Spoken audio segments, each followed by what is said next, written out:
taking you on a journey through the world of music, from old school hits and classics to today's biggest projects. The only station that covers heavy metal to hip hop and R&B and everything in between. The sound of the people is CTR. What's going on, guys? Episode 16 of the CTR podcast. We have 3 first-time evers today. The first time my good friends Gio and Gilly are going to be on the podcast. The first time I've interviewed more than one person at a time. And the first time we're doing the 10v10. Now, I explained the rules in the interview, so I'm not going to do it now. But it's a wild ride. It turned out better than I thought it would. And at the end of this interview, I'm going to tell you how you can get involved. But for now, guys, I really hope you enjoy this video. It took a long time to put together, and it's a good watch. So, you know, give it a listen. Peace out. The CTR podcast. So, if I did a good job of introducing this on the podcast, I hope I did. I mean, you know, sometimes I do a crap job. But anyway, welcome to the interview, the 10v10. I have got 2 people on the line today, not just one, but 2 long-time listeners, first-time interviews. So, Gilly, Gio, how's it going? It's going pretty well, to be honest. I'm pretty excited to be showcasing all my knowledge of the guy today. Hell Bit yeah. nervous, you know. I'm doing it. Gio's a bit nervous. I don't know if she's nervous about talking or the fact that she might lose the 10v10. I don't know which one it is. But Gio's, like, in my opinion, and I don't want to start as, like, you know, a biased opinion. I mean, I probably shouldn't because I'm going to be judging this. I think Gio's got the edge with Eminem. Like, Oliver or Gilly, whatever you want to be called, I'm going to call you Gilly, has got 50 Cent. 50 Cent is amazing, but is he going to be able to beat the god tier that is known as Eminem? Let's find that out, shall we? So, the rules, just to explain to everyone, is 10 tracks from each person. Gio has 10 tracks from Eminem. Gilly has 10 tracks from 50 Cent. After... How should I start? Oh yeah, I said I was going to start in like a random order, didn't I? I was going to choose it at random. So, I'm going to choose someone at random to start. After that person starts in the next round, the other person will start. And that'll go on all the way until we get to the number 10. In those rounds, I am going to be picking the winner. As in, let's say if Gio picks a really good song and then Gilly picks a really good song, but I think Gio's is better, then Gio wins that round. If we get to a point at round 10 where we've got 5 for 5, then I will give them an artist at random. They have no idea which artist I'm going to give them. And I'll say you have 10 seconds to tell me the best artist, the best track, should I say, from that artist. And if they win, they'll win, well, nothing. I'm sorry, there is no prize. But, yeah, I've set up literally nothing for this. This is literally a thought that has come out of my head. And I thought, that's a good idea. I'm going to put it on the podcast. So let's get straight into it. I'm going to go on my phone. And I know the 20 songs that I've got on my phone, 10 from each person. What I'm going to do is I'm going to look and then press like shuffle. I'm going to put my phone on silent so you don't hear the song. I'm going to put a shuffle on. And wherever it lands on a 50 Cent song or an Eminem song, that is what will start for the first round. Now, does that sound cool to you guys? Yes or no? Yeah. Definitely, yeah. Sweet. Okay, then. Right, okay. Let me just load up my Spotify because I have put them all in a playlist. Apart from a couple from you, Gilly, you awkward bastard.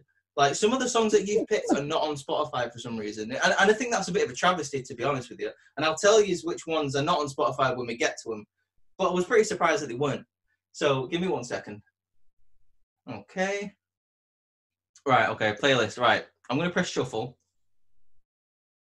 Ooh, okay. Gio, you're going first. Oh, okay. So what's So the first now one? So what song is it? Do I pick one or? So what you do is like pick one of your songs. I mean, if you want to start strong, pick a really good song. If you want to start like, you know, building up, but you have to remember Gilly's going to be picking the next song. So I have to decide in this round who gets the first point. Okay. Now, I don't know if you mentioned, you know, the featured track things, but I'm thinking of mentioning one of them. Ah, yeah. You know what? You shouldn't be telling me the rules because I should be good enough to do it myself. But I'm not, so I'm just going to add a point to that. There are 2 rules in this game. So basically, they have to pick 2 featured, at least 2 featured. They're allowed to pick more than 1 featured.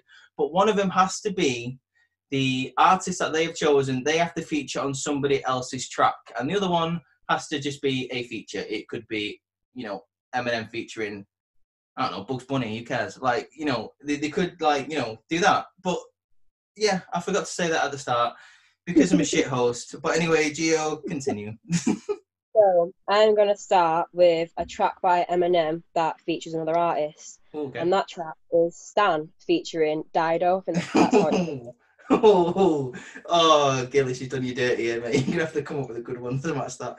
You can either come up with a good one to match it or just forfeit this round and put one of your weakest songs in there. So Gio gets the first point. That's up to you there, mate. Considering she hit me with a feature, I'm going to hit her back with a feature. Okay. As a male and female vocal feature, I'm going to do the same and throw down 50 Cent, Best Friend, who featured with Olivia in that tune. Oh, right, okay. So, bit of background, like, to Best Friend. That was one of the first songs that you heard in the film, Get Rich or Die Trying. Yeah, I'm pretty sure it was maybe the second. I think the first was Whip Your Head. Correct me if I'm wrong. Ah, yeah, when they was all driving in the car. Yeah, I do remember that he was writing that for his girlfriend at the time when he was younger, wasn't he? Oh yeah, you're right. I ain't seen. Do you know what? I ain't seen that. I ain't seen that film for ages. But is it gonna beat Stan? That is a tricky one. Now, Stan. Phenomenal film, by the way. If you've not seen it, and you definitely need to watch it. Yeah, 100%. If you've not seen Get Rich or Die Trying, I mean, by the way, yeah, there is a film. The same name as the album, but it is a film as well. One of 50 Cent's first films. I think it was his first film, actually. Yeah, I'm pretty sure it was. Yeah. I mean, me and Oliver grew up on 50 Cent. Like, I pretty much introduced him to it. Is that right? Yeah, you are. That's right. Ooh. Yeah, there we go. So I was correct on one thing. Up to now, I've got the rules wrong, and I got the song wrong at the start of the film. So, you know, at least I'm right on something. Now, Eminem, Stan, Gio, you were saying to me at the start before, you were trying your best to try and, like, diversify, like, your picks. Like, you try to pick more than one, like, album, like, to get the songs off. Yeah, because if it was up to me, realistically, I feel like my top 10 would consist of tracks mainly from, like, the Slim Shady LP and Marshall Mathers LP. But I've kind of tried to choose my favourite tracks from different albums, to just sort of, like, make it a bit more diverse, introduce Eminem's other styles and that sort of thing. Who can blame you, to be honest? I mean, like, it's pretty strong just picking from them, like, 2 albums alone, let's be honest. Yeah, exactly. There you go. Right. I'm gonna have to make a decision here, and Gilly, I'm sorry, I can't put Best Friend over Stan. It's gonna have to be Stan that's gonna take this round. I do apologise, mate. Best Friend is a great track, but Stan is just, it's a god tier song. Like, you can't. It's rated number 1 usually on most of Eminem's, like, top 10 list and all that sort of stuff. And yeah, it reached number 1 in 12 countries. But you didn't know that. There you go. There's a fact that I didn't know. You know, you learn something new every day. It's good to have guests because they can jump in and tell you facts. I read this book. Sorry, Reese, I interrupted that. No, go on, continue. I did a little research on it, and apparently, sort of, Eminem got inspiration from Dido's vocal sample on a song called Thank You, and that sort of inspired the story of Stan, you know, like the crazed fan. Yeah. Who just Eminem. Yeah, just sort of, like, inspired the story, really. Just thought I'd throw that in there. You've done your research. I like this. I didn't know that either. I only did that on, like, 2 songs. I don't know anything about the others apart from that I just like them. You're just throwing the facts out at the start to make yourself sound like a music connoisseur. Yeah. Fair enough. I've got to respect that. It's something that I've got a question for you about Stan, right? And as in, like, the song as a whole, the video was pretty controversial anyway, coming out even at the time that it was released. Do you think Eminem could release a song like Stan now in 2020? I feel like him, just because he's Eminem, yes. But any other artist, probably not. See, I'm not too sure about that, mate, because a recent song of Eminem's was actually brought out. It was pulled out, and the lyrics were actually focused on quite a lot when he did release this song in 2020 on Music to Be Murdered By. So do you think he could get away with it? Oh no. I feel like he get a lot of criticism from it. But he always did, and he twisted it. And, you know, in fairness, I suppose that was kind of his game. Yeah, that's what I mean. So I feel like he could, purely because he played that game. Do you know what? I'm gonna have to agree with you on that. Like, as Gio said, like, I feel like there's not many artists, even today, even back then. I mean, I can think of a couple, maybe DMX, who was as savage as like Eminem, you know, Redman, who could probably get away with it. But when I think about it, I don't think DMX or Redman could bring out what they brought out in the 90s and still be able to like twist it. But Eminem could, just because he's got that reputation of being a guy that takes criticism and takes that controversy and sort of just builds on it and makes it his character. People like Bizarre did it. I don't know if he really does it anymore, but, you know, like, just very vulgar in their tracks, and they just didn't really care, and they sort of loved the controversy, and that was kind of Eminem as well. He thrived off it. It's what made his career, really. It's why he got so big, purely because he was controversial. 100%. Yeah, I agree with that, actually. That's actually a really good point. I'm just sat here thinking now that we're literally on round one. I think we've been talking for 10 minutes. Anyway, let's go. Yeah, Gilly's like, shut the fuck up, let's get to round two. What a point. Let's do this. Right, so round two, obviously Jill started with round one. Gilly, you take this one.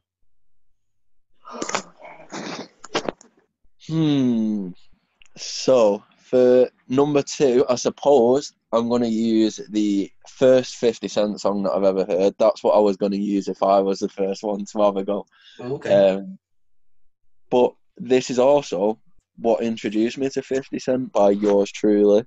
Okay. I'm gonna call this round on Patiently Waiting, which is also against Eminem himself.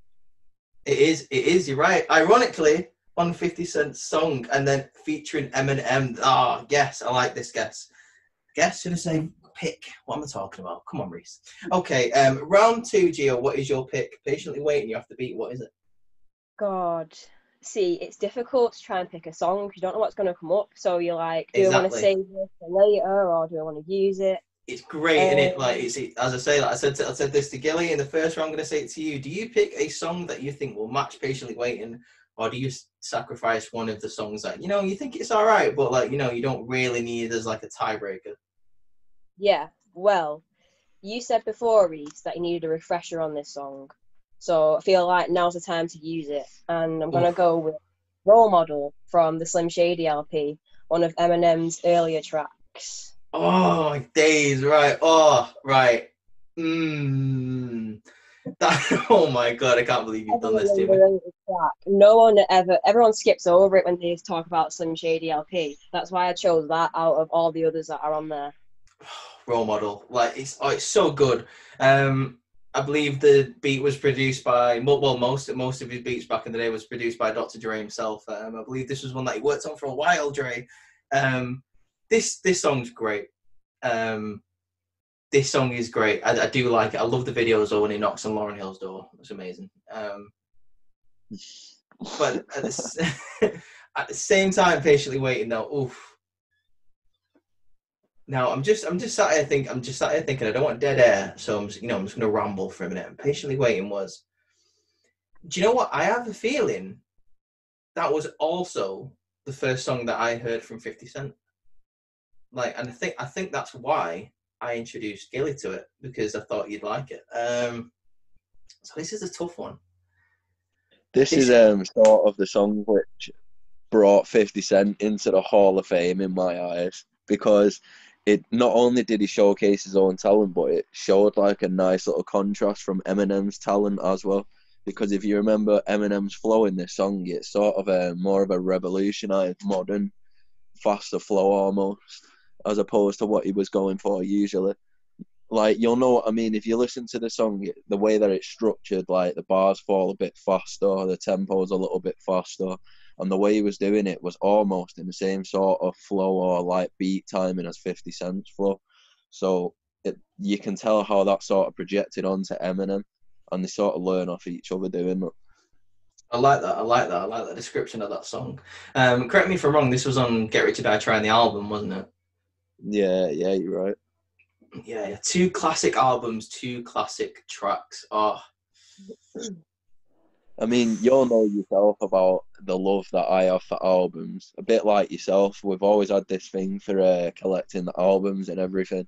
Yeah. And the one artist which I found hardest personally to separate the artist in terms of like from bad to worst albums, sorry, not artists, is maybe 50 Cent, because it's one of those questions like, what's better? Is it The Massacre or Get Rich or Die Trying? Is it Curtis or is it Get Rich or Die Trying? It's a really difficult question no matter what you do. Even Power of the Dollar is unspoken of, and that's probably one of my favourite albums by 50 Cent. It is a great album. That is a great album. That's similar in my mind as well. That's similar to what you were saying about 50 Cent. Eminem as well. Like, obviously, Gio, you speak dead highly of the first like Slim Shady and the Marshall Mathers LPs. And then, like, and I think I was talking about this in an earlier podcast that like, I think everyone like overlooks the Eminem show. I feel like everyone forgets like how good that album was.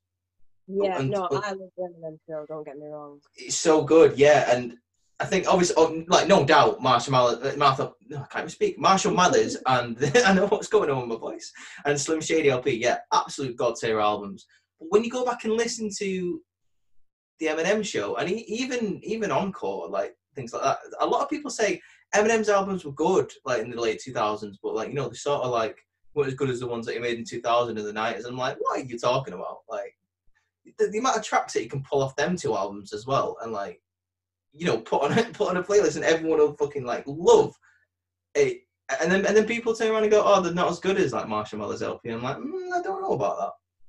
I think it's pretty insane, but I feel like another reason for that is because there's editions of Curtain Call which look really, really similar to the Eminem show's album cover, and I think because of that, I feel like people maybe think that it's more of a greatest hits album like Curtain Call was, but instead they don't really see it as a studio album, and which is pretty crazy to me because I think that is probably one of his best albums personally. Oh, we're talking the Eminem show. Yeah, the Eminem show. Yeah. The amount of tunes I can think of on that album, you've got like Till I Collapse, you've got White America, you've got When I'm Gone, you've got Superman, I believe that's on there as well. Yeah. Business. Yeah. Like so many good tunes, and then people have the gall, the audacity to say it's not as good. It offends me. So many good tracks on it. It's just, you know, Eminem sort of after the whole, you know, controversy with Marshall Mathers LP and everything, it's just like the next album, I guess. It's a nice little play on words coming up, but it's almost that aftermath. Yeah. Yeah. Oh, I like that. That's perfect. Actually, for me, like, it's like him like spreading his wings, as like he brought them first 2 albums out, and everyone was like, "What the hell is going on?" And then with the Eminem show, he was able to go, "Well, you've seen what I'm like, and you know what I'm about. So here's another album. If you like it, buy it. If you don't like what I'm about, well, fuck you then." You know what I mean? Yeah, it's like, here's me flexing my talent with this album. Boom. Yeah. Eminem show. I mean, his first song on the album, I believe it's like White America, which is a really controversial song. So you knew what he was going with, like, as soon as you knew what he was like, you know, what he was putting on the album. And obviously, you know, Cleaning Out My Closet, that's on there as well. And I totally forgot about that. Song, yeah. Yeah. Oh, God. Fun fact about that. That was actually the first song which his mum sued him for. Ignore the fact that he brought out songs like My Mum and everything like that. He brought out Cleaning Out My Closet, and his mum actually sued him for $10 million for that one song. She did, you're right. Do you know another fact about Eminem's mum? Do you know she wrote a diss track about him? I did actually not know that. Yeah, she. I don't know where you can find it. I'm assuming it's right here on YouTube somewhere. I know for a fact it's not on Spotify. But you'll be able to find it. Eminem's mum actually recorded a diss track on her son. That's pretty crazy. It's insane. I only found out about that about I think it was like literally 3 months ago. Insane. I'll give that a listen. So do I. Anyway, I've never heard it. Round anyway. Oh, yeah, sorry, right, yes.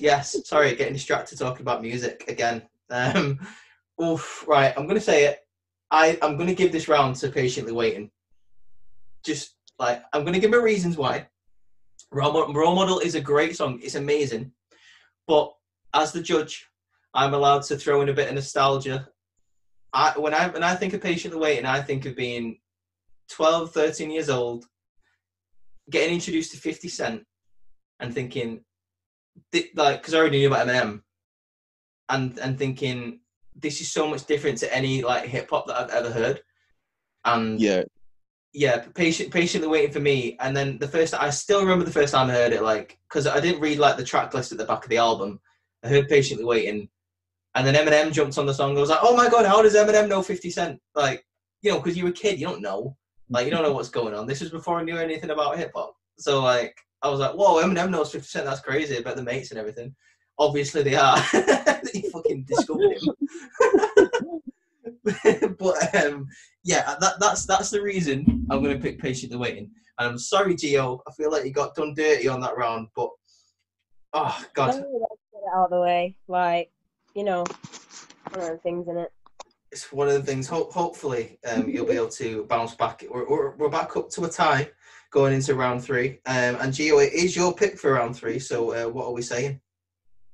Well, I'm gonna rekindle our love for the Eminem show and pick a track off there. I'm thinking of going for a bit of Nah, actually, I'll go for Till I Collapse. Till I Collapse. Ooh, okay.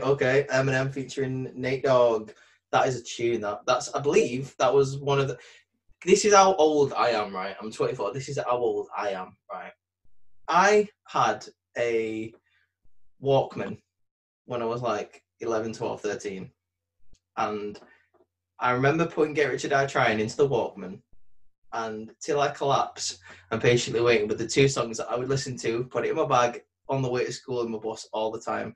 And then it was kind of broke. So when I was in school, it would randomly turn on and you'd just hear like Patiently Waiting or Till I Collapse just like coming through my Walkman on my earphones, like in my bag. Like, where the hell's that music coming from? Open my bag, it was on, just spinning the disc. So that's what that song reminds me of. Right, Gilly, what are you going to go with here? I've got to come back with a heavy tune, and this one's going to surprise you, right? Okay. Because this is another little surprise entry which I didn't tell you about. I wanted this shocking aspect for you, so I'm going to play this. And if you were speaking about nostalgia, I'm going to play I Get Money by 50 Cent. Oh, man. Right. I've got a story for that, by the way. I Get Money. Did you see recently the video that 6ix9ine put on Instagram? I mean, I have to fucking talk about him every fucking week, so I might as well mention him again. You might as well, mate. I didn't see that video. Did you? Right. So, guys, if you've not seen this video, so what he's done is, I don't know like why he's got all this money on him, but for some reason he always does. So he's sellotaped like $100 bills all over his body, like literally I'm talking from his toes to his head, like all over his body. And he's put like sunglasses on and a hat.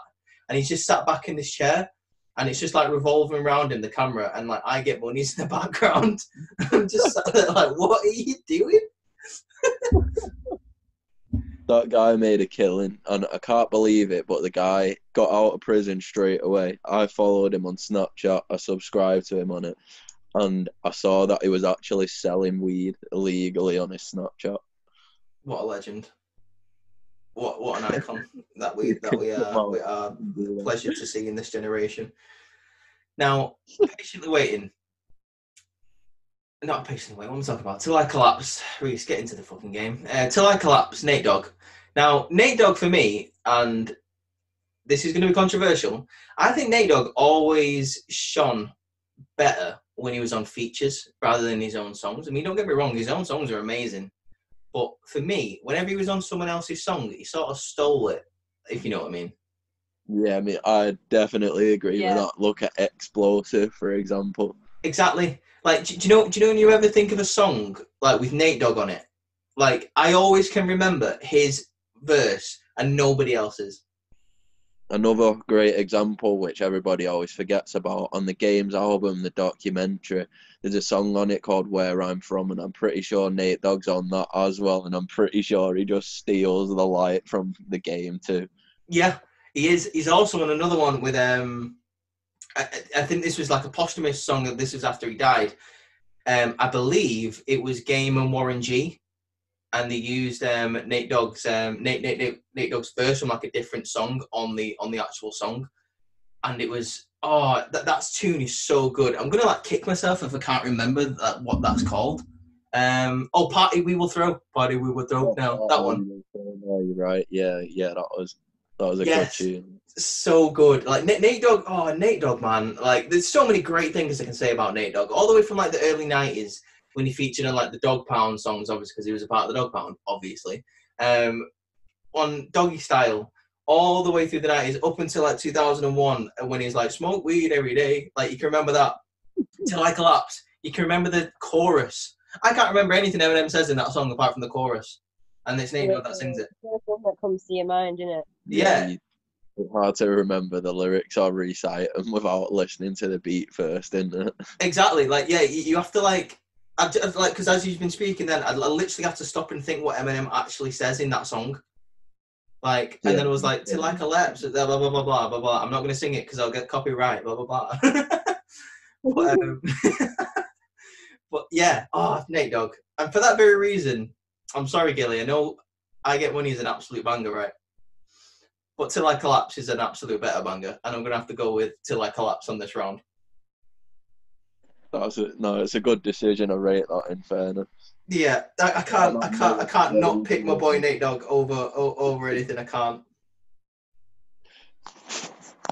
Well, I thought that I'd sway you in the slightest way anyway. I thought I might just get the edge on that one, but no, that's fair enough. I got a lot more in my arsenal right here waiting. Oh God, yeah, looking at your little notes there, thinking what you can get next. You know I'm getting a point next. Well, you better think quickly, because round 4 has you going first, my man. So what is it? I'm going to slam down Hustler's Ambition because, in my opinion, well, that's the greatest on the album to start with. And secondly, the film Get Rich or Die Trying. At the end of it, I'm not going to say spoilers, but that's the song that comes on at the end. I'm not going to tell you whereabouts or anything for the people who haven't seen the film, but it will give you goosebumps. Believe me, it will give you goosebumps.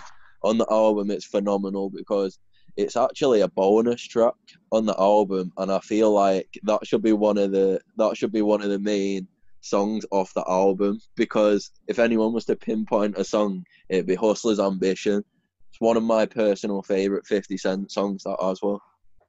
That's a good point. That's a really good tune, that. Do you know what?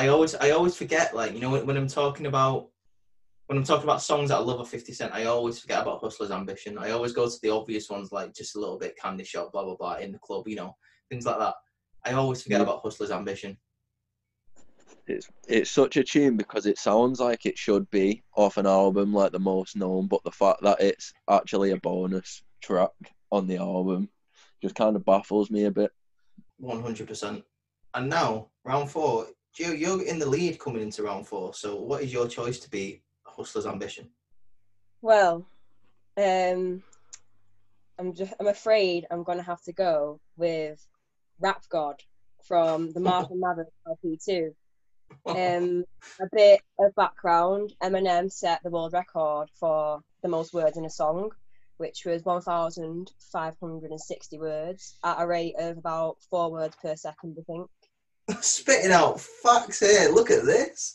Yeah, just a class track, class song, class guy. This is what you call research here, people. I'm loving this. Like, just for future reference, if any of y'all don't come on like this show with these sort of facts and research, you ain't doing this top 10. I'm sorry. Gio's killing it with these facts here. I'm loving it. Also, Eminem's record got smashed for Rap God, and it was smashed by Eminem again himself. That is true. That is literally the only fact that I had about after Gio said all of that, and you just stole it from me, so thank you. It's literally what I was about to say. I can't think of anything else about like what can you say about Rap God really? Like it's just a giant flex, isn't it? Like he literally made that song just to flex on everybody. But it's insane that. Like, why be a king when you can be a god? Like, do you know what I mean? Like Yeah, it just that's literally like an alternative word into dropping the mic. yeah, exactly. Like, like I don't even know if there was a video for that song, but I think. Oh, actually, no, there isn't. I don't really like the video. It's a bit boring. Yeah, I think the video was. I think he tried overthinking but underthinking, if you know what I mean. Yeah. I feel like there wasn't a lot of productivity in the video of it.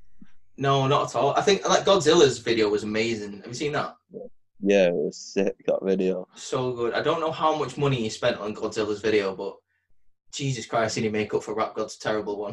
It was amazing. It was so good. Like absolutely. Like apparently the animation. Do you know that animation where he, in Godzilla where he pulls out a bazooka out of nowhere and just shoots it? Yeah. Apparently that was so hard to put together. There's that one little thing, but he insisted on putting it in the video. Yeah, I can imagine that, to be fair. Just the attention to detail, like, is amazing. Oh, God. Right, so I've got Hustler's Ambition or Rap God, am I right? Yeah. Yeah. I'm just gonna say I'm gonna have to go with Rap God. Like, I'm sorry. Rap God is just, oh God, it set the boundary. I won't say the boundary. It set the bar. Do you know what I mean, for people in the future? I mean, there's literally people who have come out after Rap God and tried to emulate it and tried to say, "You're the Rap God. Well, you know, I'm as good as you, and I can do this." And like, there's very few people who have even come close to that, and like even come close to matching how good they are, compared to Eminem. Like 7 years on, I believe it's like 6 or 7 years on, like Machine Gun Kelly used an alternative name, Rap Devil, for his diss track against Eminem, and that just shows like the impact that Rap God had on the music industry, just because like he used that like to try and hit him where it hurts, if you know what I mean. Yeah, yeah. And then Eminem just said a big fuck you with Killshot, didn't he? So yeah. So right. So here's my take on this. Like before we even go to round 5, here's my take. Seeing as though we brought them both up, Rap Devil is the better song. Killshot is the better diss track. That's just my opinion. I can listen to Rap Devil as a song more than I can listen to Killshot, if that makes sense. Yeah, I know what you mean by that. I feel like when it has the sort of comedic side to it, I feel like it also takes away, like it sort of hinders the actual professionalism of the song, and I feel like there's not as much clarity because of that sometimes, innit? Yeah. And let's be honest, I mean, I do love Machine Gun Kelly. I'm not going to lie about that. I quite like him, especially his new music that he's doing like with like pop punk. I think I sent you that Bloody Valentine. That was a really good song. I remember when you told me that. I've been listening to Machine Gun Kelly for a long time, and that's his best song for me, Rap Devil. I think he didn't half pull a rabbit out of the hat like that. Like when I heard that before Killshot came out, I was thinking Eminem's gonna have to come back hard to beat that, because that's one of the best shots I've ever seen anyone throw at Eminem, if that makes sense. Yeah, I mean, people aren't really famous for firing shots at Eminem. Let's think about Benzino or Ja Rule. I mean, they tried to be, and they just got shot out of the sky. Well, this is it, innit? And for me, Machine Gun Kelly didn't really get affected by the beef that he had with Eminem. I mean, it's still kind of going on, but not really. It sort of fizzled out. And for me, he didn't really come out of it looking bad. People looked at him like with a bit more respect, like, fair play. You took a shot at the king. I mean, you might have missed, but like, it was a fairly good shot. I mean, he didn't come out of it as bad as how Ja Rule looks or Benzino looks. That's a fair point. Like, do you know what I mean? And honestly, Gio, like, you broke my heart this round because you made me just pick a song over Hustler's Ambition, which honestly breaks my heart. But the point does go to you. Wait, whose round is it now? So we're going into round 5. Gio, I believe it's you that's going first now, isn't it? Oh, okay. I think so. Yeah, I'm not even sure anymore, to be honest. But Let me just double check. Hang on. Yeah, it's you. Yeah. I am right. Okay. I thought, because we're halfway through, I will go with a track that Eminem is featured on, and Okay. this is "Forgot About Dre" with Dr. Dre and Eminem. It's on 2001. Oh my god. Right. Yeah. It's doing you dirty, Gilly, mate. It's tearing you in your ass, mate.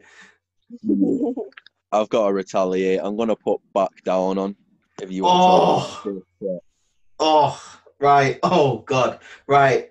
Now, this is an interesting round, just because both of these songs have such like an influence on me as a person.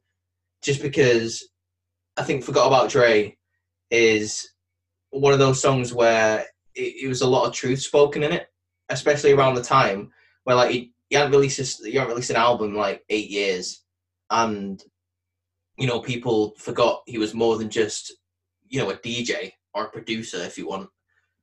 And then this album dropped 2001, in my opinion, by the way, the greatest album ever made. I love that album so much.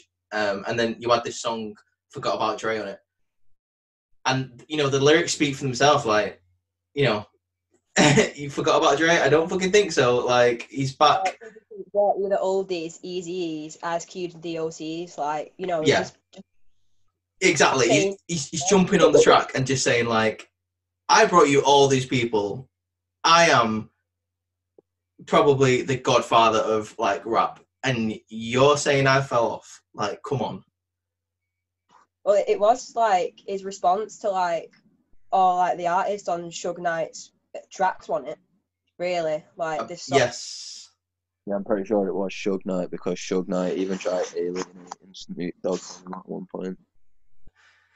Oh god, Suge Knight absolutely fucked up in the late 90s, man. Like, all the money that he had, and he just, god, Suge Knight. That's a whole video story that I feel like I should dedicate a whole video to Suge Knight. The story, that, isn't it? It's such a good story, like 100%, as you say. And then we move to Back Down, where it's just Ja Rule's talking all this nonsense, and then they just. I feel like if 50 Cent had stopped with this song, it would have won, and Ja Rule would have came out of it very scarred, but still had a career. But unfortunately, everyone just jumped in and piled on Ja Rule, and that was the end for him. Even Busta Rhymes jumped on, literally because he wrote his name in a magazine. Busta Rhymes jumped on the track and just ended him just for that, literally just saying Busta on his magazine. And Ja Rule only had an issue with 50 Cent. 50 Cent was like doing typical 50 Cent things, like he was, in fairness, he was being a bit of a dick, just to Ja Rule. But Ja Rule put in his magazine how he stabbed him, how he stabbed 50 Cent, and that's why 50 Cent jumped on the track, and that's why I'm pretty sure he walked into some of the New York clubs looking for Ja at one point. And I'm sure he went with G Unit as well. And that ain't going to end well. I mean, I feel like a lot of smoke blew up Ja Rule's ass at the time, because, I mean, don't get me wrong, I'll be the first to say, like, Ja Rule brought out some really good tracks in the early 90s, like R&B wise. And then, but I feel like, and this is a weird comparison, I feel like it was sort of a 6ix9ine situation with Ja Rule, because he had a lot of people around him that were blowing smoke up his ass. And with all due respect to DMX was one of those people, like, who was in his sort of crowd and sort of hyping him up. And then when he got into shit, there was no one to be found. Yeah. Right. DMX is another mad story that you could talk about for an episode. Oh, 100%. That guy has been through more shit than most people in the rap world, I swear down. Yeah. Wait. What were the songs again? I forgot the songs. You forgot the song that you gave me. It was Back Down and Forgot About Dre. Oh yeah, Forgot About Dre. That was it, wasn't it? Yeah. Well done, mate. These things happen. I'm a great host, and you're a great guest. I'm an incredibly average guest, I'd say. I put myself down to that level. Fuck's sake, mate. Like, you threw one down and you forgot the song that you gave me. Not a good start. Anyway, hopefully this turns into 3-2 down. Yeah, what's the verdict, Reese? What's the verdict? I'm going to have to give it to Gilly with Back Down, because in my mind, it is the best diss track made.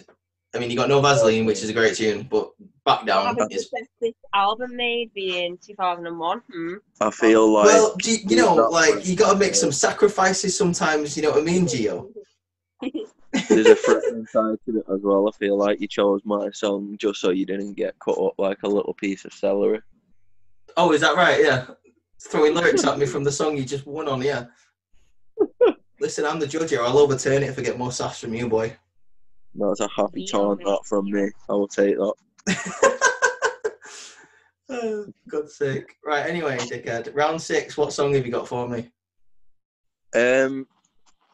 Oh, this is a difficult one. There's a number of them I could put in. But you know what? I'm going to go for another one of my personal favourites. I know that you rate this yourself, and I know that you know the sort of significance it had on this album. I'm going to put down Rider Music for this round. Right, okay. Rider Music. That is strong. Probably, is it the best song on the album? It might be. It is definitely up there, I'd say. But there is a lot of strong songs on that album. Yeah, so exactly. It's a difficult one. See, this is the thing. Everyone forgets about The Massacre. The Massacre was a great album. The Massacre was just phenomenal. Like, I had that, and I think even though it wasn't broken, I thought I lost it, and it was just at the back of my cupboard, sorry. And I went out and I bought another copy of it, and I did the same thing. I bought another copy, and I had 3, and I didn't even get rid of them. I just kept them because it was such a good album. Why not? Triple Threat Massacre. Love it. Gio, what have you got for me? I'm thinking, classic Eminem again. Mm-hmm. Marshall Mathers from the Marshall Mathers LP. That's what I'm going to go for. Oh, okay. Self-titled song from the self-titled album. Of course, you know. That's a tough one. That's a tough one. So, we're like halfway through. Gio, tell me, why, it's an obvious sort of answer in my mind, but I want to hear your opinion. Where does Marshall Mathers for you, fit into your, top albums? I'm not just talking this genre, I'm talking every single genre. Why would you ask me a question like that, Reese? Well, you know what I mean? Got to ask you things on this podcast. Open questions. Well... Wait, go on, what you say, sorry. Oh, go on. No, go on. I didn't hear what you said. You mumbled a bit. I didn't hear what you said. I said, why would you ask me this track? I have a very diverse taste in music. Very true, very true. If you can try and put it into words. Okay, well, Marshall Mathers LP, it's one of the first CDs that I kind of remember having. I think my dad had it and he gave it to me. Okay. It's just been a big part of my childhood. It was always on when I was cleaning my room. I'd be singing along to all these tracks, not knowing what they meant, Stan, Marshall Mathers and all that. The real Slim Shady even, just singing along to all these tracks on Marshall Mathers LP when I was 4 years old. So it's just pretty sentimental to me, and I don't know, it's just sort of different. I'm getting all flustered now, Reese. Well, it's such a difficult question. Do you know what I mean? It's a difficult question, to be fair. I'm not even sure where I'd put it. Personally, I am more of a rap sort of hip hop fan. So I'm definitely going to put that in my top 10 albums. It therefore falls into my top 10. I believe both of you did, didn't you, for, was it the top 10 90s or noughties? Yeah, I'm pretty sure I did. I think it was a noughties, was it? Marshall Mathers LP might have been from 1996. Oh, I think you're a bit late there, mate. I think Marshall Mathers was 2000, if I'm correct. I feel like it was late 90s. Because I think it was a Slim Shady that came out in the 1999, wasn't it, Gio? Yeah, that's what it would be. You're right. Infinite come out in 1996. That's where I got mixed up. Yeah. But I think it came out in 2000. Oh God, what a guess! Just after Slim Shady LP. But yeah. What a guess from me right there. Can you imagine being hit by albums like the Marshall Mathers LP and then 2001, like year after year? Oh, they had it good, didn't they? They had it good, people our age then, in like the 90s and the 90s.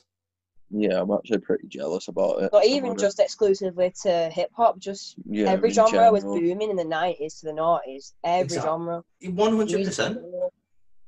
Like just like let's just go from like 1999 to like 2005. Like that's like 6 years, right? So in 6 years, you had the Slim Shady LP, the Marshall Mathers LP, you had The Massacre and Get Rich or Die Trying, you had 2001, you had Nellyville, you had all them albums in the space of 6 years. Nelly was heavily underrated. I really don't care what anybody says about him. He's phenomenal. The story on that album, Nellyville, was just brilliant. How the whole thing was about he got a girl to his house and it's going perfect, but the one thing that she wanted isn't there, and it's the new Nellyville album. He goes out to the shop looking for it. He can't find it anywhere. And the only one that he does find is a censored version. And he brings it back and he's just not really happy. And the skits in it just all show that like it's a film. For anyone who doesn't know who that person is who's doing the skits, by the way, in the album, it's Cedric the Entertainer, who, by the way, is hilarious if you've never seen his stand-up. He is a really funny guy. I'm a big fan of stand-up as well, and especially him. 100%. Right. I'm a terrible host because, Gilly, I forgot what song you gave me. What was it? Was it? The music, I said. Oh, yeah, Rider Music, yeah.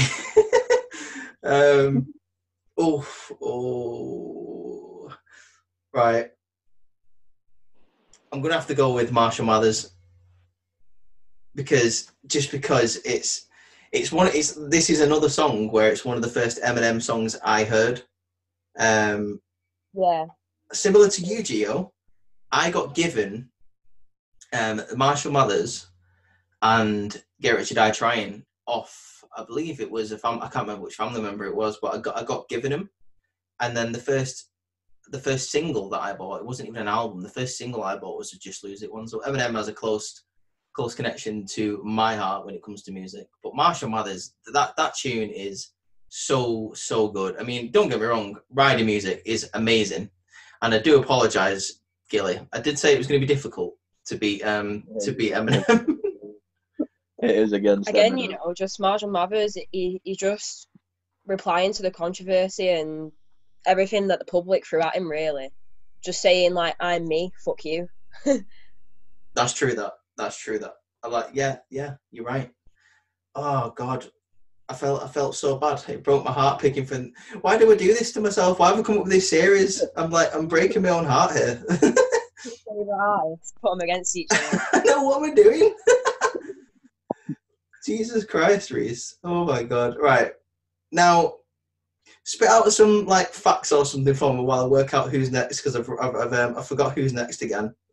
It's me that's next. Oh, you haven't forgot. Hey, I've got a big fact about Eminem. Nice. I was going to save it until the end because a lot of people seem to find it a hilarious story. Oh, go on. I'll say it now just to break it up a bit. Once, if you are familiar with Eminem, then you'll know his album Relapse, and he did a bonus album Refill as well, which is included. The Relapse album, he originally shown that to Dr. Dre, and Dr. Dre was so disgusted with it that he didn't want to release it, and he told Eminem on numerous occasions. I think he tried to release this 4 or 5 times, Eminem, and he even offered to pay a lot of money to get it published. And Dr. Dre kept saying no. Everyone who was around him at the label saying no, it's too bizarre. You can't put this out. The first song is about your stepdad raping you, and we can't have this on the radio. I'm pretty sure there's a skit about it on the album as well.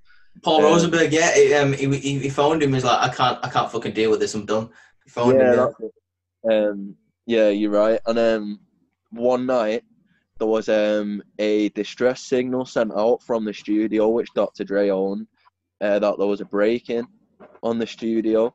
And they ran upstairs up to Dr. Dre's recording room. He had a head office. And in that recording room, they found an intruder in there on Dr. Dre's computer, and that intruder was Eminem sneakily trying to publish Relapse on his own. Do you know what? I think you've told me this story like quite a while ago, and it's such a wild story. Like there'll be very few people who know that story. Like, I think it's a really funny story, me, because I can imagine an alarm going off, police surrounding the building. Dr. Dre's like, no, I'll go and do this. And he walks upstairs and just sees Eminem, just everything he blocked out apart from his face, just on the computer, just pressing a button, smiling. He's like, no. Dr. Dre's probably gutted about it, thinking, oh no, everything's gone. And actually, Relapse boomed, and don't ask me how, but it actually hit #1, even though it had songs like that, and it actually had songs about rape on it and everything. But it also had Crack a Bottle. Crack It a did. Bottle. It did have Crack a... I was literally about to say that, Gio. It's funny how Dr. Dre didn't want that to come out, yet he featured on one of the songs. He featured on 2 of the songs he was going to he was going to release them as singles or on singles or on another album, which was actually, it was rumored to be Detox, but guess what, we're still waiting for that. Thanks, Dr. Dre. Fucking hell, I know, yeah, tell me about it. Yeah, but I can't remember where I was going with that. I won't even lie. I actually, do you know what I remember as well? Like, once again to Gio's point, yeah, he did feature on 2 songs. He also featured on a skit when he acted as like a paramedic or something when they were trying to revive him. Yeah, you're right. Which was pretty confusing. Maybe he thought, this is gonna damage my name. Maybe I shouldn't drop this. And then Eminem sneaked it in and dropped it anyway. I mean, who knows? Maybe that was a cover-up story, so people would still respect Dre. But I just don't think Eminem gave a shit, if I'm honest with you. I just love that story though. I love the story of like, because like in 2009, Eminem was just on drugs and just fucking wilding out and crazy, like walking around the recording studio, like hee hee hee, just like walking around. And Dr. Dre walks in his office and he's just there, just wilding out on his laptop, trying to release his album. It makes me laugh because he probably didn't have a clue what he was doing as well on Dr. Dre's computer. He was like, He deleted Detox by accident. Definitely deleted Detox. So I was still waiting for it after a decade. There's actually a song on Relapse though that I was debating putting in my top 10, and it was like, I don't think many people actually like this song, but Beautiful. That is a good song. That is a really good song. And like it was a hard debate for myself. It's a bit different from Eminem's usual offensive nature as well, and it's almost it is. A lot of people say he's being whiny, but this album's essentially talking about how he's just relapsed. That's why it's called Relapse. That's why he sounds so quote unquote whiny. Yeah. I mean, Relapse, in my mind, I mean, yeah, he had weird ass songs on there. What's that song where he talks about like kidnapping women and like killing them? What's that song on Relapse called? He made. One of them was Britney Spears that he kidnapped. Yeah, it was Same Song and Dance, wasn't it? Yes, Same Song and Dance. That is what it's called. I knew it was something dance, but I couldn't remember. And as weird as that song is, it's actually such a tune. Yeah, it is. It is. And you wouldn't even know that he was actually talking about raping people in that song if I didn't point it out. Yeah, exactly. Same Song and Dance, like, I can't remember what he said now in it, but hello, Brittany, you're looking a little thin, son. How about a ride to rehab, getting cunt or something? And oh my God, what is that? That was funny, that mate. Yeah, I don't really know the lyrics, but I'll recite the verse perfectly. Yeah, that's right. Go for it. Fuck's sake. Do you know what? Bagpipes from Baghdad as well. Absolute tune. We Made You as well. We Made You, yeah. Tune. 3 a.m. 3 a.m. in the morning. Banger. Oh, God, yeah. That album's so good, Relapse. Like, loads of people hate it. Like, why would you... Someone threw Relapse for me. Do you know a couple of weeks ago when I did the top 10? Yeah. Top 10 albums. Someone put Relapse down as one of their picks. And then I told someone, and they were like... In fact, I think it was George. Shout out to George if he's listening. It was George that said, why would somebody pick Relapse? I'm like, I don't know. But I was like, Do you not like Relapse? I think it's a good album. There are better albums by Eminem, don't get me wrong, but 100%. it is still an album. You can't just shit all over it because it's not like other Eminem. Yeah, another another fact about that album, sorry, is actually Eminem did an interview asking about, people were asking about what his favourite album were, and they mentioned Relapse, and even though he's the one which snuck in and uploaded it, he said that is the album that he hates the most. That doesn't surprise me. He always talks about it now, doesn't he? About like throwing it in the trash and all that. Yeah, because he said that it reflects on a bad time in his life, and if you look at him now, he's a lot more frequent in winning things like awards. His lyricism is obviously a lot more elegant, I'm gonna say, just because it's not as like how people would say it, like stale or like dead controversial. Do you know what I mean? Yeah. It's a little bit more elaborative. Like, sort of. for me, Eminem has always been a master of changing with the times, like when it comes to his style. I mean, Yeah, even now, exactly. like in 2020, like Music to Be Murdered By, that's an album that you could put up against, you know, albums that have come out in the past couple of years, and it wouldn't feel out of place. Yeah, exactly. I think that really speaks to like who he is, and like he really is like, you know, sticking with the times. And speaking with sticking with the times, we've been talking for bare time, so let's get into round 7. Who is on round 7? I think he said it was you, Oliver. I think it was me. Yeah, it might be Gio. Is it you, Gio? Okay. I started round 5, so you started round 6, so that means I start round 7. Yes, you're correct. Right. Does someone else want to fucking host this? I'm terrible. I feel like we need a bit of a refresher from old Eminem. So I'm going to go with a track off Music to Be Murdered By. I'm going to go with Lock It Up, featuring Anderson .Paak as well. Oh, yeah, Anderson .Paak, yeah. I recently listened to this song because you sent me the list, and I was like, I don't recognise this tune because obviously I don't know if I reviewed this album on the channel. No, because it came up before I even started this podcast, which feels like a lifetime ago now. But I was listening to this, and I was like, I totally forgot about this tune. It's such a good song. Yeah. And you said it was underrated, didn't you? But you said it was underrated, didn't you? Like when you said people talk about them. I mean.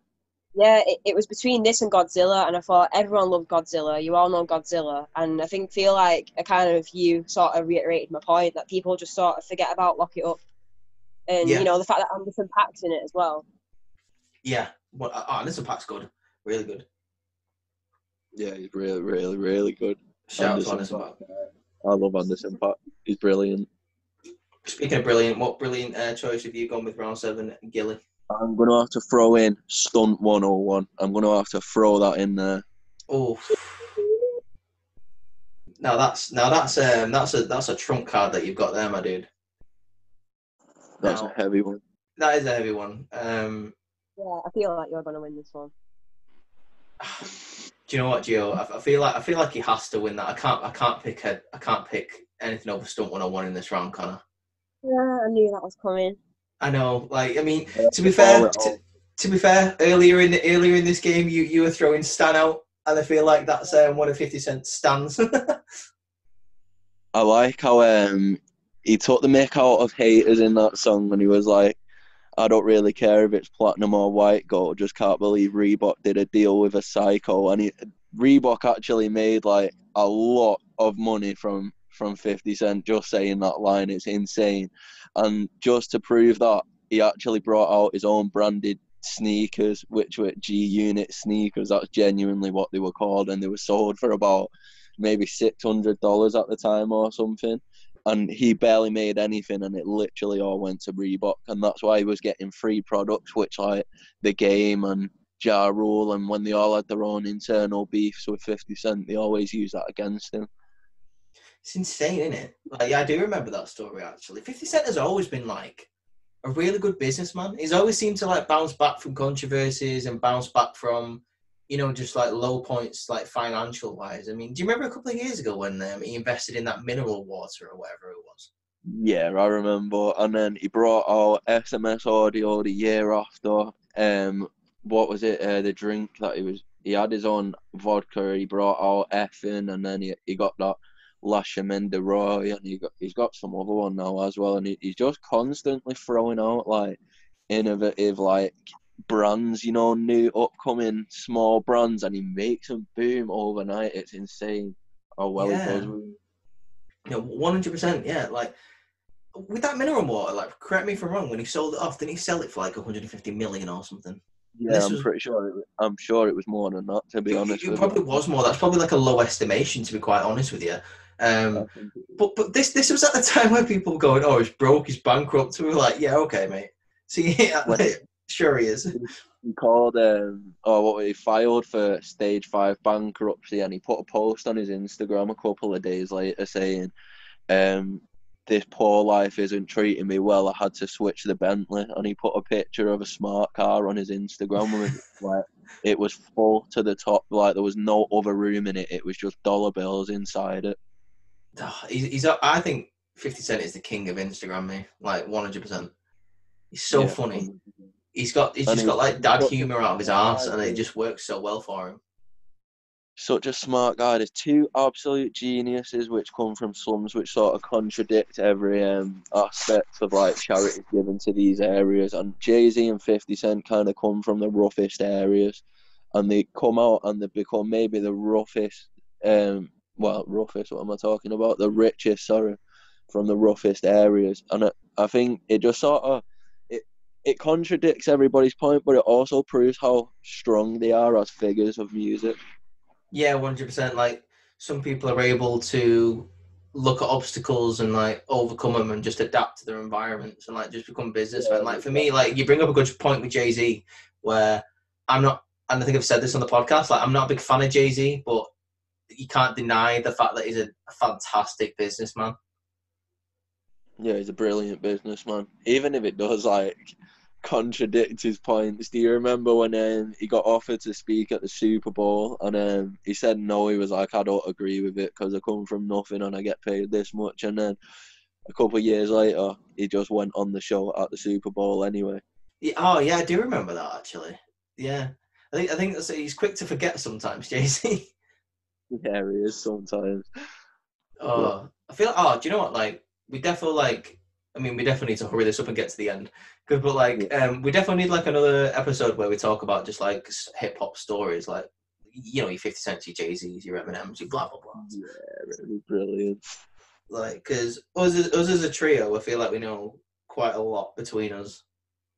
Yeah, we're very, very informative. We're like a walking library.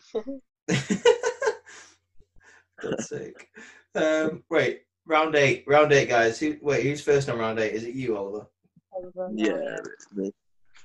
I'm glad someone remembers. This is a difficult one because I think these are all from yeah, they are. I think these 3 were all on Power of the Dollar, these last 3 songs that I've got, which is a pretty unheard of album by 50 Cent. But I'm going to throw down, it's called Slow Dough. That is what the title is. However, it is on not Snapchat. It's on Spotify. And it's called No No instead by 50 Cent, which I really don't understand, but it's called No No anyway on Spotify if you want to give it a listen. It's probably my personal favourite 50 Cent song.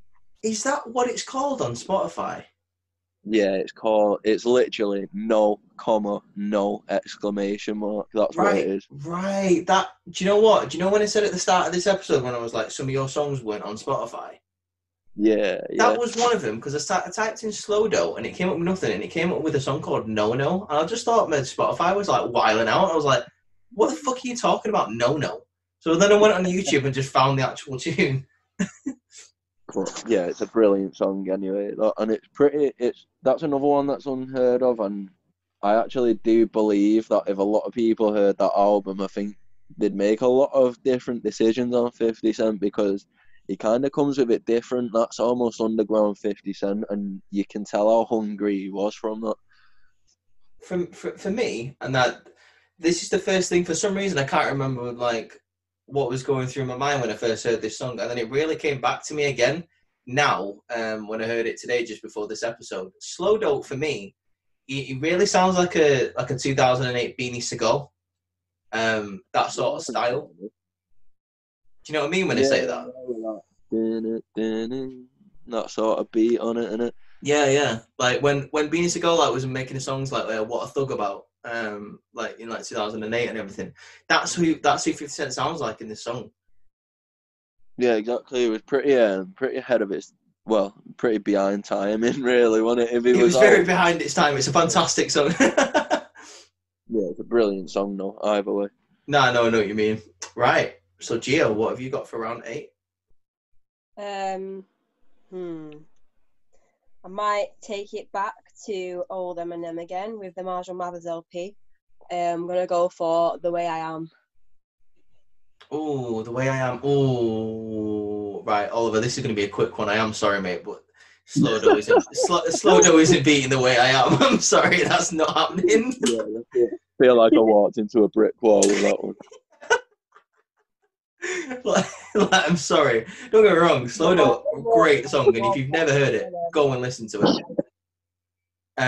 But The Way I Am, and I am whatever you say I am. If I wasn't, then why would I say I am? The radio won't even play my jam or something like that. I don't know. But what a great tune that is. Like how many times have I heard that song and I'm just not tired of it? Oh, do you know what? There's so many songs that you can skip through on an album and be like, I love that tune, but I'm not going to do it today, and that's just never one of them.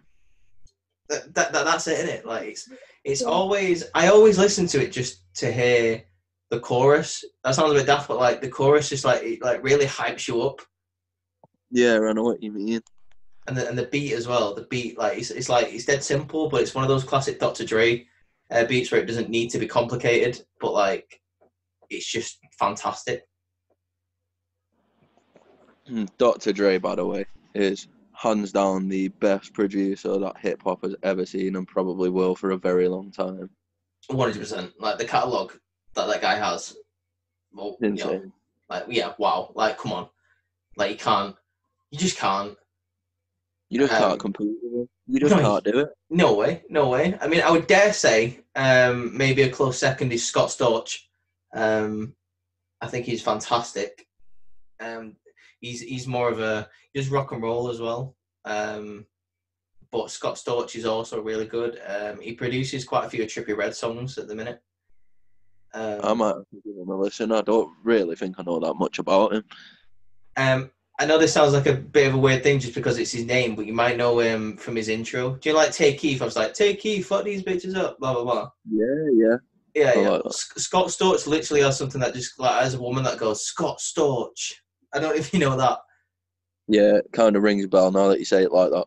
Yeah. But, oh, God, yeah, Scott Storch, like, listen to some of his, like, projects. He's made some really good songs. But are we on round 9 now? Coming into round 9? Yeah. Oh, you sounded confident about that, Gio. What have you got for me? Oh, is it me first? Yeah, it is, yeah. You sounded dead confident when I said round 9. You were like, yeah. Yeah. Well, we've got 2 songs left, so, it kind of makes sense that it's round 9.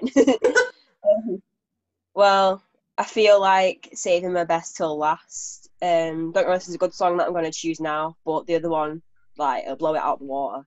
So okay. I'm going to go for the Eminem Show, and I'm going to go with Haley's song. Interesting pick. Well, I saw that on your list, and I was like, that's an interesting pick. It's like, it's so much different than anything Eminem has ever made, in my opinion. That song. That's why I chose it. It's so much different, like in every single way. Like when you listen to that song, like if you didn't know Eminem's voice, you wouldn't say that's Eminem. Yeah, I think his voice is beautiful. Personally, I feel like he should use it more in his songs. Yeah, it's not his style. I feel like he's more of an aggressive artist. It was between. I kind of wanted to include a song where he focuses on Haley. His daughter. He adores his daughter so much. Yeah. And it was either going to be like this, My Dad's Gone Crazy, or Mockingbird. And My Dad's Gone Crazy because Haley features on that. She sings in it, which I loved. I absolutely loved that he just put her on a song like that. I really do. It's But so good, that. yeah, between that and Hayley's song, I just thought, Hayley's song, because he sings, it's just basically his song to her, and that personal meaning behind it is why it's in my top 10. Do you know why I can respect that. I love his association when he goes in songs and he involves Hayley in it, right? What I really love about it, if you deep his entire career, right, before Hayley was born, he was rapping about how hard he's going to work to get her out of that. And let's not forget that he actually did work hard for it, and he actually did get her out of it. So props to that, Eminem. And I feel like all the way through, regardless of what album it was, he involved Hayley in that album. And the fact that he promised to, before he even had Hayley as a child, to give her the best upbringing, involve her in everything that he's involved in. And he says it in a lot of his songs and that. And he actually has as well through every single album is a different type of person. And I think he shows that as well with his, what's the word? He's got a lot of different personalities. If you think about Marshall Mathers. Yeah, that's the one, personas. He's got Marshall Mathers, obviously he's got Slim Shady, he's still got Stan. You can go on forever with him. And I feel like the fact that he brought Hayley through all of that with him just shows that how close or how much of a bond he wanted and how much he promised to have it. And he did it as well. Just to prove that people can do it and parents don't always have to walk out when it's hard, do you know what I mean? Of course, yeah. His own father did, isn't it? Well, yeah, and look at the troubles he's had with his own mother as well. Exactly, yeah. It's just a testament to how hard Eminem works and how successful he's been over the years. I mean, Hayley's got to be like, how old is she now? 20 years old? She's got to be. Yeah, I think she's like around 23 or something. She's a couple of years older than us. Right, okay. Well, I'm older than Hayley. That's interesting to know. But yeah, I totally agree with that. Like, My Dad's Gone Crazy, great song. Hayley's song, great song. Mockingbird, said it like I was from New York. I forgot When I'm Gone as well, Cause When I'm Gone, yeah, he talks about Hayley and, wait, what's his other daughter called? It's his stepdaughter, isn't it? Oh, no. That's going to bug me now. Why would you say that? Yeah, Hayley and, is it Maya or Naya or something? That's going to really irritate me. That we can't stay on that forever because we'll just be sat here like, Scratching heads. Oh, I know. Oh my god, that's going to annoy me. But right, Hayley's song, Oliver, mate, you got a mountain to climb here, mate. I have two songs. I was going to suggest one at the end, but I'm not sure if you'll be able to beat the lyrics because you've not been told to. You'll know what I mean when I say the song. Okay.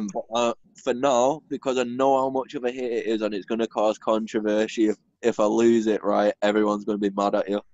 So I'm going to say When It Rains, It Pours, and that's going to be on there. Right. Okay. When It Rains, It Pours, another song from the film Get Rich or Die Trying, I believe. Yeah, that's correct. Now, is this the song that you just said, these lyrics to it that you need to explain, or was that the next one? No. Wait, no, it's the next one. Right, okay. I was gonna say, like, because I thought I knew this song quite well. I was like, please explain. When It Rains, It Pours, our Hayley song. Right, let's rush through these last two, just so we can like wrap it up, because how long have we been going for now? Probably a long time.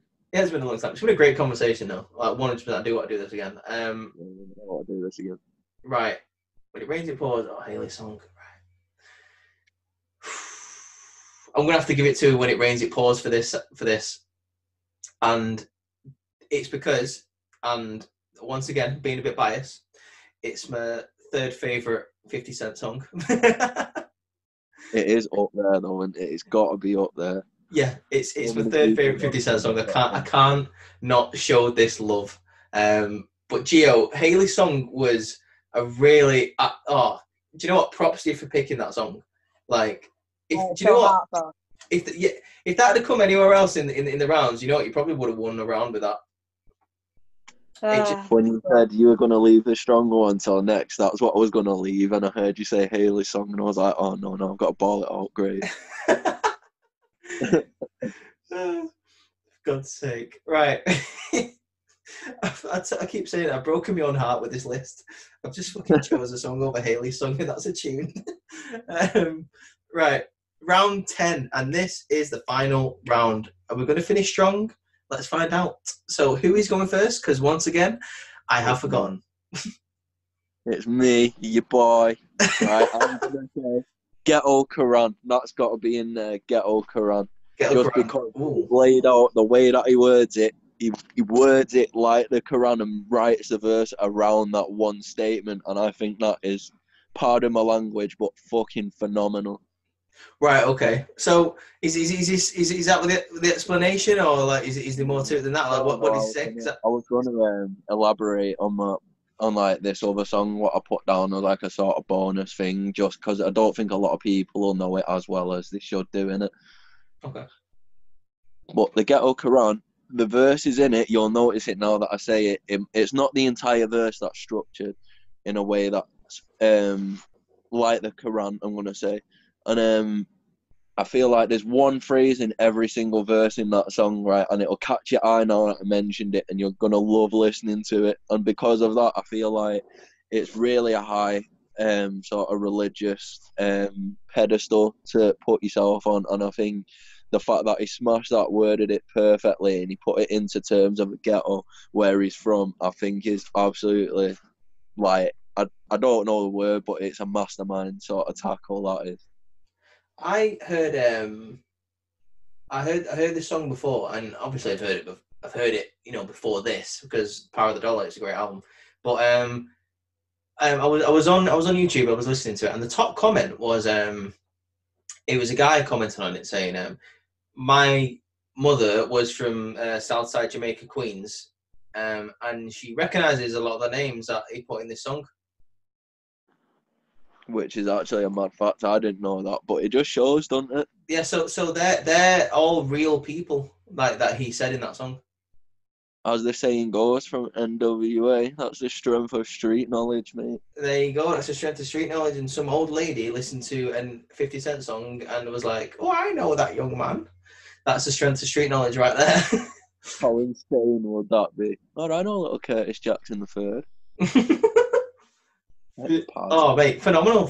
I do like how he twisted it around and like put like people that he knew in it. And like as you say, I didn't know that about the Quran. How he put he centered it around one verse in the Quran. Do you mean?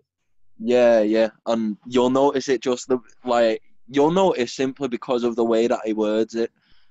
And it's Okay. I feel like he does it for a sentimental purpose. You can tell because of how he says it in his voice. It's always like, I feel like he wrote this when he was younger and he's been adding on to it, if you know what I mean. Right. Okay. So you think it's like a longer project? Yeah, I think it's a really long project. It's got to be. If you look at the structure of the song, it has to be a long project. Nobody can come up with that in a short amount of time. No. I understand what you're saying. That's really interesting. That. Right. So, Ghetto Quran or Gio's pick, and what is that, Gio? So, you know the issue I had with this one, Reese. I even asked you. So Yes. it's like, you know what I'm getting at. I know what you're about to say. So I kind of see it as two songs in one, but Reese said I had to put them on individually. Again, from the Slim Shady LP, classic Eminem. I chose Still Don't Give a Fuck.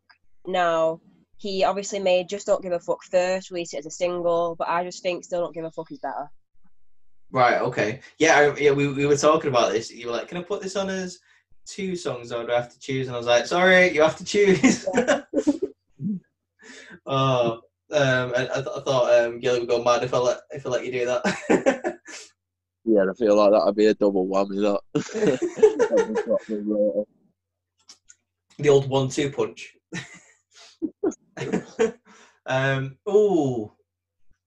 Now for me, now this is going to be controversial, this, because Still Don't Give a Fuck is a classic, and as I say, it's a classic, because, like, oh god, like, I'm just trying to find the words of it. Like, it's one of those songs where, like, it was one of those songs where I first heard it, and I was like, wait, it's sort of a continuation, as Gio said, it's sort of like a continuation of the other song that he brought out.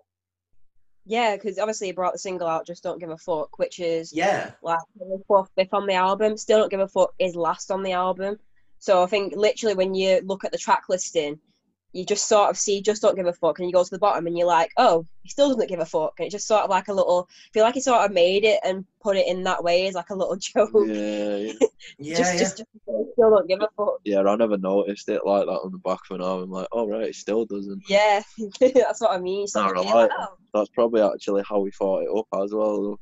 It reminded me that he did that when I go back to one of my old podcasts again where I was doing the top of the noughties or the 90s of whichever one it was. It reminded me of that because when I was going through the list of songs that are on the different albums just to do a little bit of research on it, I totally forgot that he did it. And I was like, oh, Don't Give a Fuck, Still Don't Give a Fuck. And I was like, oh shit, yeah, I forgot he did that. And then just listening to that whole album again just gave me once again just a bit of nostalgia. Like, wow, this was a sick album.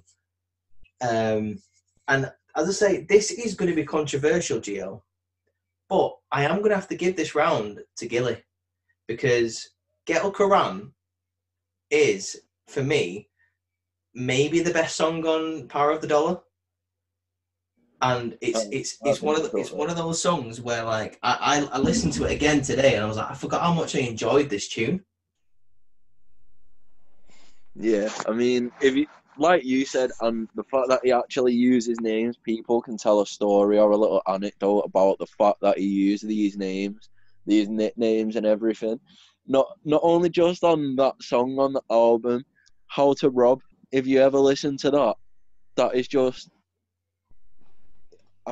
Words can't explain how courageous you've got to be and ballsy to go for the people that he went for, and he did, and not one of them retaliated. Well, yeah, exactly. That should say everything about 50 Cent's game to everybody. That is a really good point. That is a really good point. Do you know what? I was just reading the round listings, and correct me if I'm wrong, I think, Gilly, you've managed to pull it back to a tie. You're joking. I'm being deadly serious. So you were killing it all the way through it, Gio. And from round... Right, I'm going to read it out. Round 1, Gio won. Round 2, Gilly won. Round 3, Gio won. Round 4, Gio won again. Round 5, Gilly won. Round 6, Gio won. Round 7, Gilly won. Round 8, Gio won. And round 9 and 10, Gilly won both. I don't know how you've done it. You've pulled it back, mate. I'm very proud of you. And that was like a stack the deck moment right there, which I didn't plan it. I didn't plan it to happen. I mean, but it's kind of good that it happened in the first episode because now I can do this really fun bit where I give you a random artist and you have to tell me the best song from that artist. No pressure. No, Gio is shitting herself about this. She went, what if I don't know the artist? I'm not going to give you an artist that you don't know. Right. So, let's think about this right now because this is going to be really interesting. And just to reiterate, I'm going to give you a random artist and you have 10 seconds to tell me what their best song is. I'm going to do that for both of you. And once the 10 seconds is gone, the song that you've given me has to go up against the other person's. He's both understanding of these rules. So it's of the same artist? Or... Yeah, do you just tell us one artist and we've both got to say a song by him, or do you give us one artist each? No, that would be too easy, mate. I'm going to give you one artist each. Oh. Right, okay. From the hip-hop genre or from a different genre? I'm going to keep it from the same genre just because, I mean, it's a hip-hop competition, so we might as well keep it in the genre. Okay. Right. I'm going to keep it semi-easy for you. But, however, these two artists who have chosen are both phenomenal in their own right. So, be very careful what song you pick because the other person who picks their song might pick also a phenomenal song. So, you know how it goes. So, yeah. Who wants to go first? Do I have any volunteers? No. No volunteers from this side, mate. That's a lot of pressure.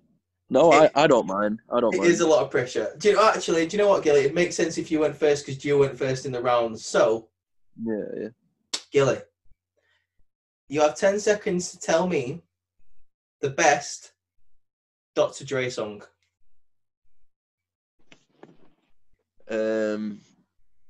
Keep the heads ringing. Oh. Is that your final answer?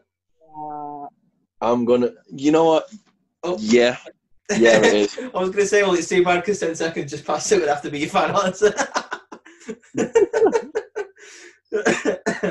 Good. Oh, that is good, actually. I really like that song. Keep your heads ringing.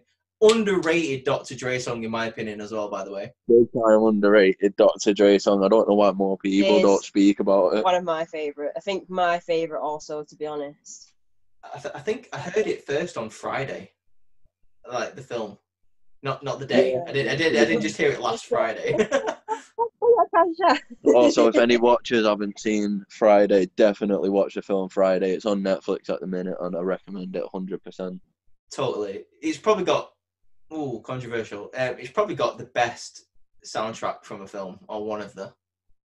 Yeah, I'd probably say that, yeah.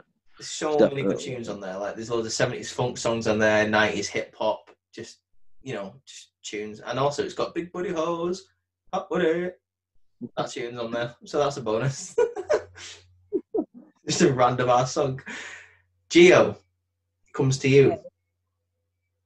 You have 10 seconds to tell me Snoop Dogg's best song. Oh, no. Oh, I was thinking about this, actually. Gin and Juice, just before I had to, like... Oh, you had 2 seconds left. Oh. Gin and Juice, I'll keep the heads ringing. Oof. That is a hard-hitting little combo, that. Oof. Now, people. This is interesting. Do I pick Dr. Dre's most underrated song, in my opinion, probably one of his best as well, or, and correct me if I'm wrong, this was Snoop Dogg's very first song on his very first album, am I right? Gin and Juice. Yeah, you are. Sure it was. You're right. I think that's how it starts, isn't it? Because he's like a little skit where he's in the bath and then people come to his house for a house party, and this is how it starts. Bathtub, that's skit, isn't it? Yeah. Like, I just want to be absolutely 100% correct about this. I'm looking right now for the album on Spotify. Let's have a look, shall we? Yeah, so we have the bathtub skit, and then we have G-Funk intro. Yeah, and then we have Gin and Juice. Gin and Juice is the first song on Snoop Dogg's first album. Oh, both all-time classics. Both heavy hitters. Both from the same catalogue of record labels, I believe. I believe Keep the Heads Ringing was released on Death Row. I know for a fact Doggy Style was released on Death Row. Yeah. So this is going to be interesting. Now, here's one for you. I'm gonna pick in the end, but do you think any of each other's picks should win? Here's one. Like, there's an interesting question. I think it's a really, really difficult one, because if I got Snoop Dogg, I'd probably say the same thing. Yeah, and same if I had Dr. Dre, I'd probably say that as well. Really fierce. See, that's why I asked the question, because as soon as you said Keep the Heads Ringing, Gio said that was she would pick that, and that's probably her favourite Dr. Dre song. And then your reaction when she said Gin and Juice was just, well, it said it all, really. Yeah, I love that tune. Right, I'm gonna have to make a decision here, and it's a hard decision. Once again, it breaks my heart to pick just between these songs. Why did I make myself the judge, for God's sake? So, it's the worst decision I've ever made. Right, oof. It's going to be, and if I had a drum roll sound on my soundboard, which hopefully I will have in the future, it'd be playing right now. Just imagine for a second. If not, then we just sort of got made do, guys. Yeah. Right. It's going to be Gin and Juice. It's got to be gin and juice. It has to be gin and juice. That did kickstart a big career, to be fair. Little known fact, it also probably kickstarted this channel because that was the first album I reviewed. Oh yeah, so it was Doggy Yeah. Style. Big ratings, big shout out to the first episode of the channel, Doggy Style Review. 100%. Big shout out to myself on that. Yeah. What's that for any fans, and then you'll be nostalgia there living for on you. the same level as us. Exactly, yeah. OG fans right here getting interviewed. If any other OG fans listening from the very beginning, oh God. How long ago was that, guys? It feels like years ago. Come on, boys, you know who you are, and ladies, obviously. I know, yeah. Can't forget about the ladies, Gilly. Oh, guys, it's been an emotional roller coaster. It has been an emotional ride. I'm speechless, to be honest, because I feel like we just played a Champions League final. that's what I mean. And I feel like I did myself dirty by having to pick two of my favourite artists and then two of my favourite songs. But at the same time, I really enjoyed the stories that we told. I really enjoyed the facts that I learned today.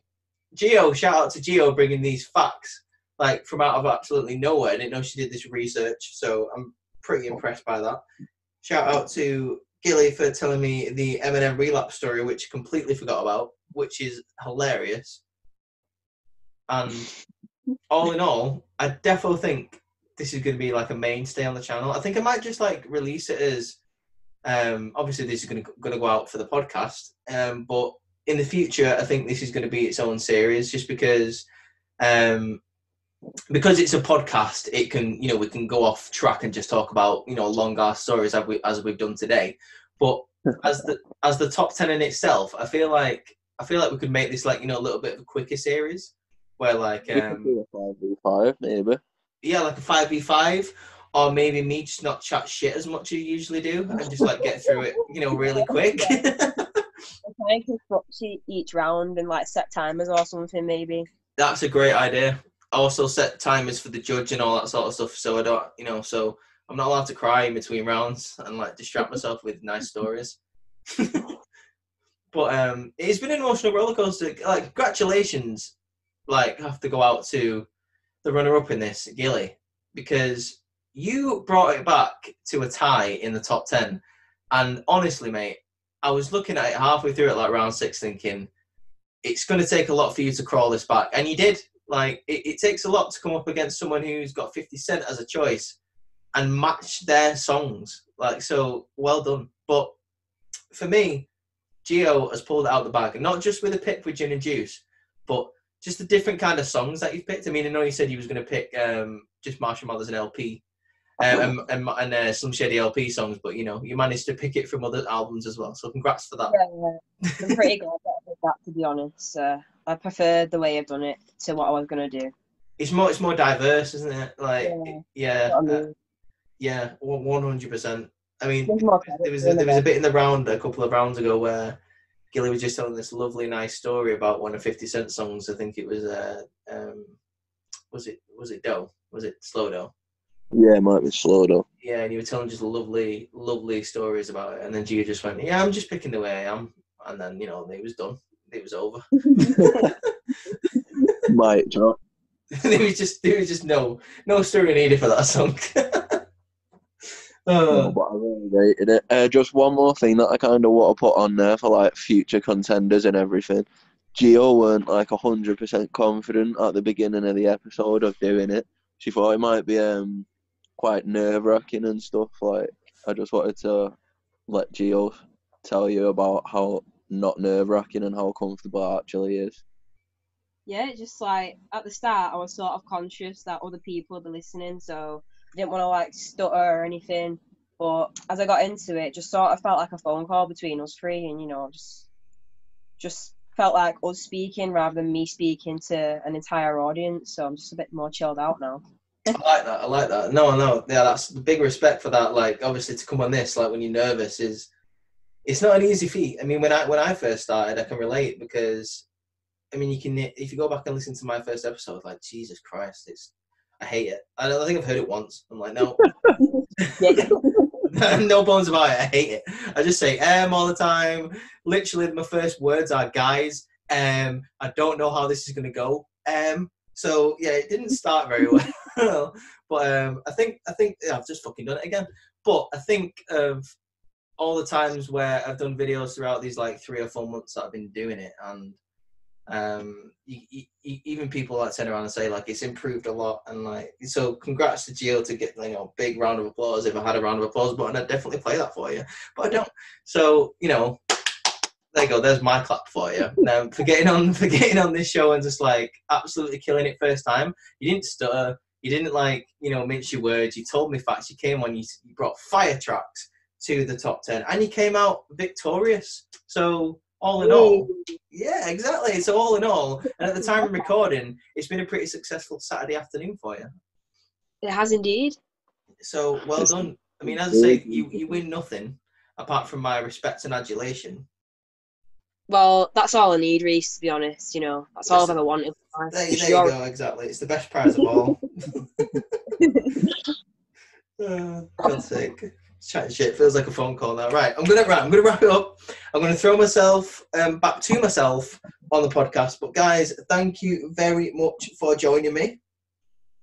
It's been a pleasure. Yeah, it has. Thank you, Reese, for having us on. Thank you very much for the hospitality. Very welcome. I hope you enjoyed your stay. I will definitely bring back this series, but for now, guys, I'll chat to you later. Peace out. CT Radio.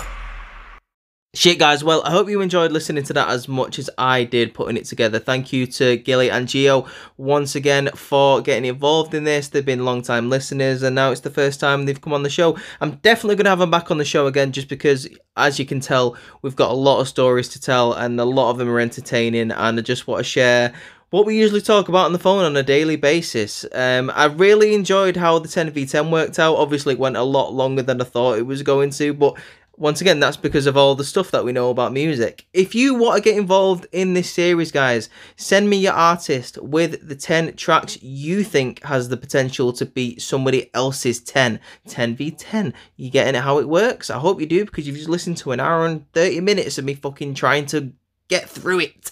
Anyway, send me a list. I'll match you up with someone who I think's, you know, got a chance of beating you, and you've got a chance of beating them, and then I'll invite you on the podcast and we can do an episode about it. But once again, guys, thank you for listening. If you like the video, give it a like, subscribe to the channel if this is your first time listening to it. Go back and listen to the videos that I made in the week and the weeks prior. Follow us on Facebook, Instagram and Twitter. But for now, guys, I thought you've had a great weekend. I hope you have had a great month. Peace out. Chart Topper Radio.